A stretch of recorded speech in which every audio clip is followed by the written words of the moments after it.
Think about the last time you were alone, somewhere unfamiliar, a road at night, a house that wasn't yours, a car parked after everyone else had gone home. Now, think if something had gone wrong in that moment. Who would have known where you were? That feeling, that small quiet question in the back of your head, that's what Fears to Fathom is all about. It's an indie horror game, 5 episodes, 5 ordinary people in 5 ordinary situations. The kind of situations you have probably been in yourself. No monsters, no supernatural evil, just people and a specific kind of danger that comes from trusting the wrong one. I've been thinking a lot about why this story feels so familiar, why people who have never played this game still recognize something in it, why the situation in this episode don't feel like fiction. So I'm going to go through all 5, and for each one, I want to ask 3 questions. How real is this? What do you honestly do? And why does it feel like a story you have already heard? Because the scary thing about Fears to Fathoms isn't what's happened in the game, it's how much of it you already know. These games were developed by one person, Ray, a solo indie developer who built each episode from the ground up. The graphics are simple, the mechanics are straight back. You walk, you interact with objects, you receive text on the phone, and somehow that makes it worse because there's nothing to hide behind. No cinematic lighting to make the horror feel end. No orchestral swears to tell you how to feel, just a first person's perspective, a quiet house, a forest at night, and a glowing sense that something is wrong that you cannot quite name yet. The stories are set mostly in the early 2000s, but the fears are entirely contemporary. Each one is built on a specific kind of modern vulnerability, the decision you make when you are tired or trusting or in a hurry, the moment where convenience and danger shared exactly the same door. So here's a framework I'll use across all 5 episodes. First, how realistic is this situation? Not whether the exact event could happen, but whether the conditions that leads to them are real. Are we ever actually this exposed? Second, what do you honestly do at the key decision point? Not what you should do, what would you do in that party at that hour? And thirdly, why does this story feel familiar? Because this scenario does just appear in games. They circulate, they get shared, they live online in a very specific way. I want to understand why. 5 episodes, 3 questions. Let's start at the beginning. You are 14 years old. Your parents are out of town for work. You have been home alone before. It's fine. It's normal. You know the house. You eat lasagna. You watch television. You go to bed. And then, somewhere in the middle of the night, someone walks in. Home Alone is the first episode and the simplest one. An intruder in the house, a child alone, no twist, no mystery, just the oldest fear in the catalog, rendered without embellishment. And that restraint is the point. The episode doesn't need to be complicated, it needs to be recognizable. The realism here is the most uncomfortable thing. Children are left alone, parents travel for work. Houses are not fortresses. There is no elaborate fiction required for this scenario to exist. It exists everywhere, all the time, even right now. What it asks for the player is simple. At what point do you stop dismissing the feeling that something is wrong? At what point does that noise downstairs becomes worth investigating? At what point does it become something you lock the door against? Miles gets it right, but Miles is 14 and scared and made the right call anyways. Most people I think will have gone downstairs just to check, just to be sure. Home Alone ends its place as a series opener, not because it's the most frightening episode, but because it established the ground rules. This is what the game is. Ordinary life, ordinary houses, ordinary people who almost don't make it through life.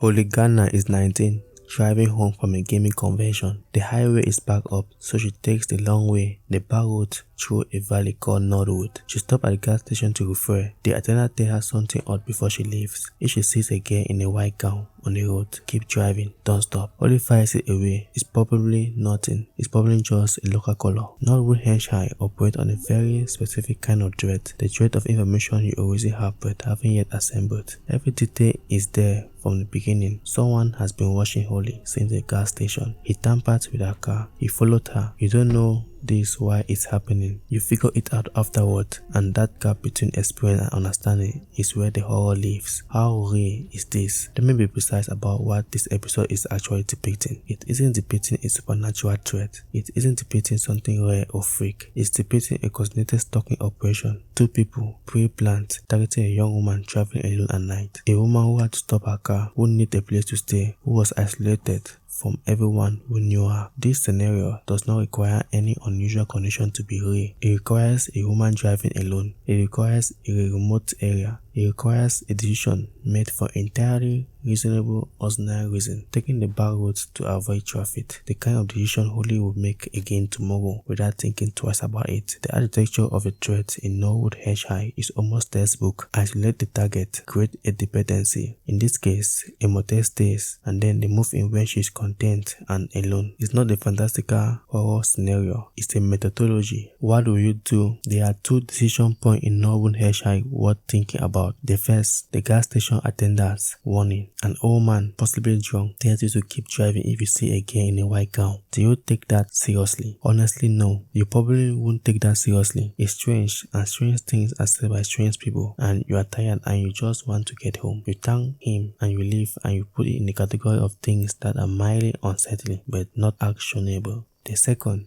the motel. You have stopped because you have to. You don't have a choice. The car is running badly. It's late. You are nowhere near home. The motel is not sinister. The desk clerk is perfectly pleasant. There is nothing wrong with the checking in. There is no better option available to you. And yet, Holly ends up hiding in a wardrobe while someone searches her room. The decision that led to that moment was not bad judgment. It was the only available judgment. She made the reasonable choice at every event, and the reasonable choices assemble in sequence led her exactly where she didn't want to be. That specific quality of Norwood Hitchhike. There wasn't a moment where she could have done better. Why does this feel familiar? There is a particular genre of story that circulates online, almost exclusively told by women, almost exclusively in the first person, about a night that almost went very different. The rideshare driver who took a wrong turn, the man at the petrol station who won't stop looking at her, the walk home that failed to wash, the motel room where the lock wasn't quite right. These stories aren't urban legends. They aren't creepypasta. They are fight under "this actually happened to me," and comment section filled with people who actually say, "I know exactly what you mean." Norwood Hitchhike circulate in this same register. It taps into a fear that doesn't need to be invented. A fear that is already there, already named, already shared between strangers on the internet as a kind of quiet warning system. The game doesn't exaggerate, it just renders it, and in rendering it, it confirms something its player already suspected, that the night road, the unfamiliar town, the motel you didn't plan to stay in, they are not safe in the way we would like them to be.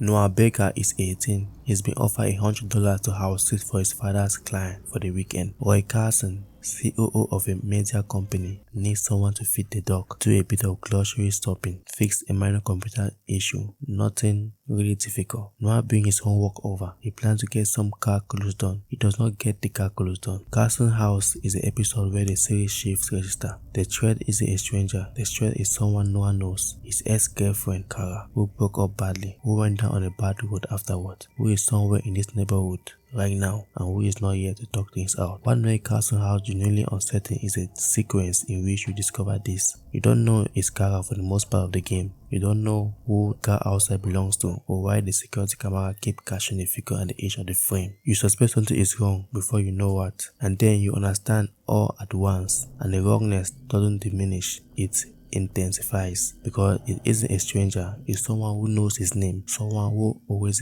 have been watching him for a very long time. How real is this? Stalking is very common, not in the way that horror movie depicts it, the masked figure, the dramatic confrontation, but in the way Carson House depicts it. Someone who knew you once, someone the system has trouble categorizing because the threat doesn't look like a threat until it's already standing inside the house. What the game captures with uncomfortable accuracy is a period before the threat is named. Text from an unknown number, the sense of being watched without being able to prove it, The way you rationalize each individual data point, a car outside, it measures you don't quite know how to interpret into something manageable, something explainable, right up until it isn't. For a Carson, we find out left down because he was being harassed. He always knew the landscape of being stuck and had made the only decision available for him: absence. Remove yourself from the threat radius. Noah doesn't have the information when he walked in, and that's the trap. He was placed inside a situation he couldn't access because the people who could have warned him didn't. What will you honestly do? The key decision in Carson House isn't dramatic, it's bureaucratic. Roy asks Noah to fix his office computer.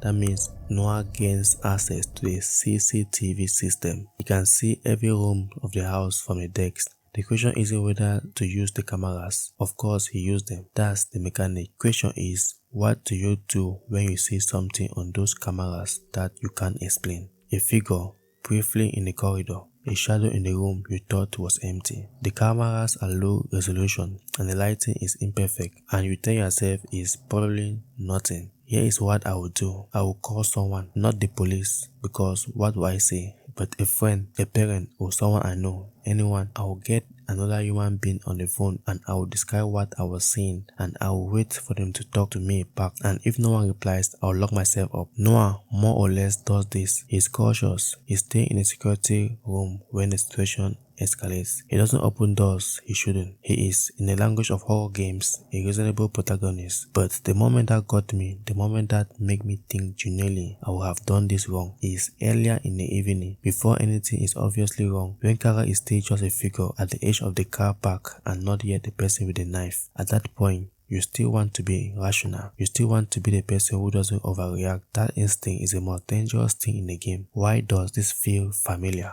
There's a particular online conversation that happens every time a story like this surfaces. Someone described being followed, being watched, being afraid, and in the comment with that face, someone asks, but do you have any proof? Carson House is, in part, about what it means to finally have proof. The security footage that convict Kara is also the thing that validates everything Noah felt through the night. Every piece of evidence his body was assembling while his mind was telling him to wait, to be sure, to not overreact. The camera says what you already knew. That shouldn't feel like a revelation, but somehow it does. Jack Nelson is 24-year-old. He's a new summertime fire lookout transferred to Tower 11 in Ironbark State Park. He has a radio, a computer, a stock of firewood, and a view of the forest in every direction. There have been some disappearances in the park according to locals. People go in and don't come out. The park ranger, Billy, warns Jack not to go too far north. Jack reasonably does not think much of this. Ironbark Lookout is the episode where the series finally ends its outdoor horror, and what he understands, what he gets exactly right, is that the forest at night is not frightening because it contains monsters. It's frightening because it contains nothing you can read. No faces, no intent, no way to tell the difference between a branch moving in the wind and something moving between the trees. Jack's job is to watch. The irony and the horror is that watching from the tower reveals things he cannot do anything about. He can see the campfire smoke. He can see the figures. He can see through a binocular, a burning altar at the center of the dark. He cannot call anyone who believes him. How rare is this? Cults are rare. Organized groups who believe that violence is not only permissible but necessary. That fires, floods, deaths, and natural correctives. That the world requires periodic destruction to renew itself. These groups exist. They have existed throughout history, and they exist now, often in remote places, often in forests. What Ironbark adds to this is a detail that makes it genuinely frightening. Silas, the man at the dinner with a shovel beside his chair, who already knew Jack's name, who was at the same gas station, who was almost certainly in the bathroom of Jack's RV on the way in. The court didn't find Jack when he arrived at the forest. They found him at the dinner in town, in the ordinary world. Before he would make any decision that could be called a mistake. He was selected, not encounter, selected. The disappearance in the back, the one the local mentioned, the one Billy clearly knows more about than he says, suggests a history of this, a pattern, a series of people who came to the park and were taken or silenced. Nobody talk about this, not publicly, because Billy is afraid, because the park staff can't do anything, because in the end, nobody believes it until they have seen the altar themselves. What will you honestly do? There's a lost hiker in Ironbark Lookout. Jack can guide him out of the park via the radio. He can direct him north or south towards safety or away from it. If you send him the wrong way, you will find his body at the ritual site later. I want to sit with that for a moment. Jack has the information to save the hiker. He also cannot verify in real time with certainty which direction is way or safe. He is working from partial knowledge, limited communication, and information Kanu gave him, which has itself already been proven unreliable once, given that Kanu told him that Silence was probably just a prankster. This is the moral texture that Ironbark Lookout adds to the series. Home Alone is about survival. Norwood Hitchhike is about luck. Carson House is about waiting too long to trust yourself. Ironbark Lookout is about being responsible for someone else's safety in conditions where you don't have enough information to do it well. That's a different kind of horror entirely. What I will honestly do, I will give the best direction I had. I will try, and if I was wrong, I don't know whether I'll ever fully recover from that. Why does this feel familiar? There is a vision of the Ironbark Lookout story that exists entirely outside fiction. It's a story of the person who reported something to the police, to the park authority, to anyone with official standing, and wasn't believed. It's a story of the evidence that existed, photographs taken, Kanu information, a documented encounter with Silas, and the world that struck away. Jack ended the game with proof. A photograph of the court at the altar, his own testimony, a park ranger who was clearly aware of the threat. Nobody believes him. His family thinks he's exaggerating. The authorities don't investigate, quit his job, and want people who are going camping to be safe. That's the ending. A warning that goes mostly unheard. There is something seriously honest about that conclusion. Horror games tend to end with threat neutralized, a monster dead, the house burnt, the curse broken. Ironbark Lookout ends with the court still in the forest and Jack simply gone from it. The danger didn't end. The world just got slightly smaller.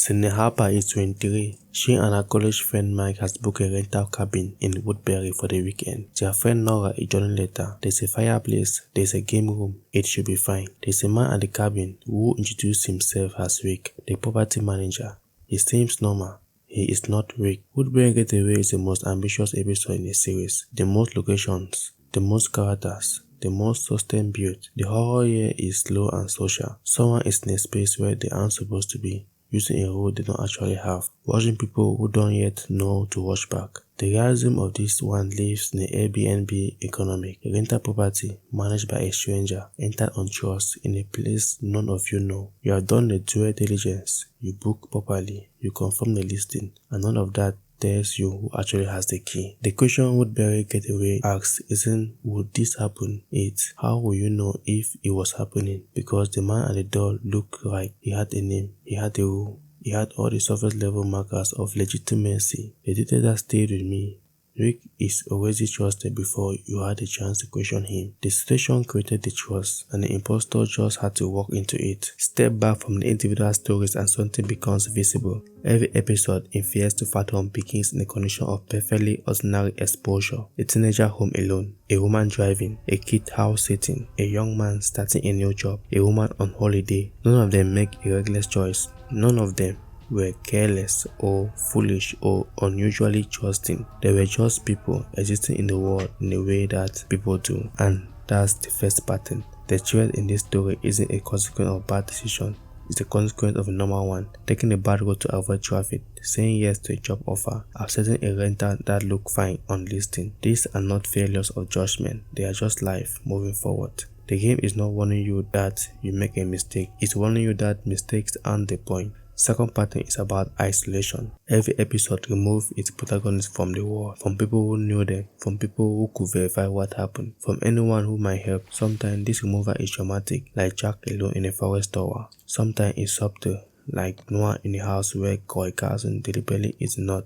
The isolation isn't accidental, It's either the condition that led the threat exploit, wholly alone on the back road, or it is condition the threat creates. Silas found Jack in town, the stalker in Norwood Valley, tampered with Holly's car. The threat manufactured the condition it needs. And the third party is the one that I keep coming back to. Nobody believes. Jack takes photographs and his family dismisses it. Holly survived a night of coordinated stalking in a motel room, and the games end without any indication that the people who targeted her were ever found. Noah's survival depends on the security system that belongs to someone else. Over and over again in these episodes, the evidence of what happened is either insufficient or ignored or just not enough. Fear to Fathom is a game about surviving something that the world is poorly equipped to take seriously. It's not a game design choice. That's a documentation of something real. This story was submitted to a developer by real people. That's the premise of the series. These are accounts from survivors, and whether or not every detail is verifiable, the texture of them is, the shape of the fear is, the gas station attendant who gave a warning that was too vague to be useful, the park ranger who carries a shotgun because he knew something was in the wood and would not say what, the ex-girlfriend who sent texts from an unknown number